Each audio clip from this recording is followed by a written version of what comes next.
বিভিন্ন হাসপাতাল থেকে থ্যালাসেমিয়া ও দুর্ঘটনাগ্রস্ত রোগীর পরিবার পরিজনদের রক্তের জন্য শূন্য হাতে ফিরতে হয়েছে এবং মৃত্যুর ঘটনাও ঘটেছে। বিশেষ করে থ্যালাসেমিয়া রোগীর পরিবার হাসপাতালে গিয়ে ব্লাড ব্যাংক কর্তৃপক্ষের কাছে কাতর আবেদন করেছে, কিন্তু রক্তের বন্দোবস্ত না হওয়ায় মৃত্যুর ঘটনাও ঘটেছে। তাই এবার থ্যালাসেমিয়া ও মরণাপন্ন রোগীদের জীবন বাঁচাতে রক্তদান শিবিরের আয়োজন করে মির্জাপুর বামনগাছি 17 ও 18 নম্বর বুথের তৃণমূল কর্মীবৃন্দ।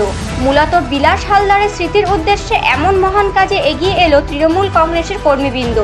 মির্জাপুর বামনগাছি 17 ও 18 নম্বর বুথ তৃণমূল কংগ্রেসের পরিচালনায় বারাইপুর সুপার স্পেশালিস্ট হসপিটালের সহযোগিতায় রক্তদান শিবিরের আয়োজন করা হয়।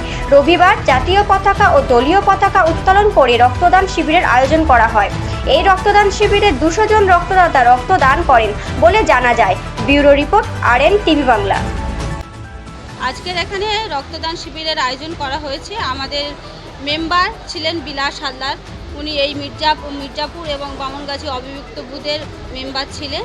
তার স্মৃতির উদ্দেশ্যে এই রক্তদান শিবিরের আয়োজন করা হয়েছে মির্জাপুর হাই স্কুল প্রাঙ্গণে।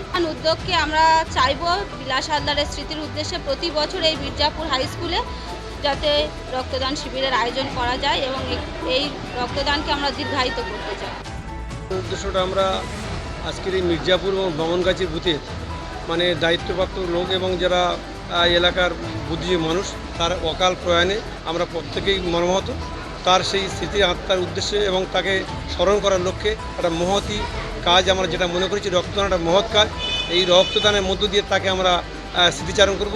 সাথে সাথে বর্তমান সময়ে রক্তের চাহিদা খুবই, এবং বিভিন্ন রকম রোগ, থ্যালাসেমিয়া এবং বিভিন্ন মুমূর্ষ রোগীদের আমরা রক্ত ঠিকমতো দিতে পারি না, এবং সেই লক্ষ্যে আমরা এই মহৎ কার্যকে এগিয়ে নেওয়ার জন্য এবং সামাজিক দায়বদ্ধতার দরুন আমরা সমাজে মানুষের কাছে পৌঁছানোর জন্য এবং সর্বোপরি বিলাস হালদারকে মানুষের মনে জাগিয়ে রাখার জন্য এই মহৎ কাজে আমরা ব্রতী হয়েছি।